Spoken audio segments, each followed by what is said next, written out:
Hello and welcome to our next lesson on copyright law.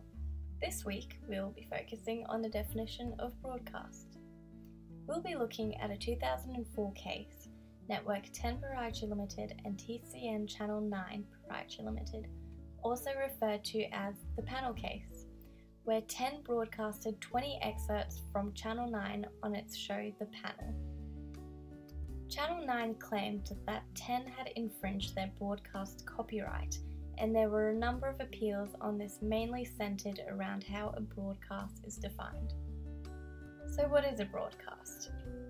The majority in this case held there can be no absolute precision as to what in any of an infinite possibility of circumstances will constitute a television broadcast. Not very useful, I know. Let's look further into it. So let's have a look at Section 10 in the Copyright Act, where you'll find a definition for the term broadcast. Here it's defined as a communication to the public delivered by a broadcasting service pursuant to the Broadcasting Services Act 1992. There are a few exceptions listed there that don't fall under the category of a broadcasting service. Moving to Section 87 of the Act, which covers nature and rights of a copyright in television broadcasts. Subsections A and C were relevant to the panel case. Subsection A provides a right to make a cinematograph film of the broadcast or a copy of such a film. Subsection C provides a right to rebroadcast a television broadcast or communicate it to the public otherwise than by broadcasting it. In the full federal court, Justice Healey defined a broadcast as when visual images are transmitted with accompanying sound. The majority in the High Court disagreed with this definition.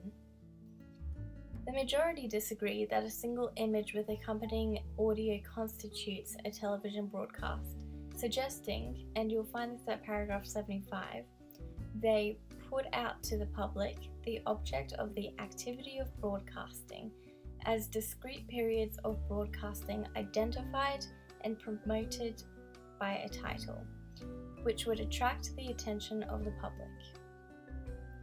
If you find that doesn't clarify things, don't worry, because you're not the only one.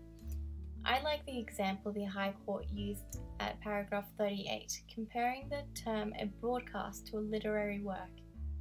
Essentially, words, figures, and symbols in a literary work, such as a novel, aren't protected for their character as a means of communication to the readers, rather what they convey to readers when taken together. Similarly, a broadcast isn't protected as a means of communication to the audience, but what it's trying to communicate to the audience. Let's have a look at this quote one more time. There can be no absolute precision as to what in any of an infinite possibility of circumstances will constitute a television broadcast.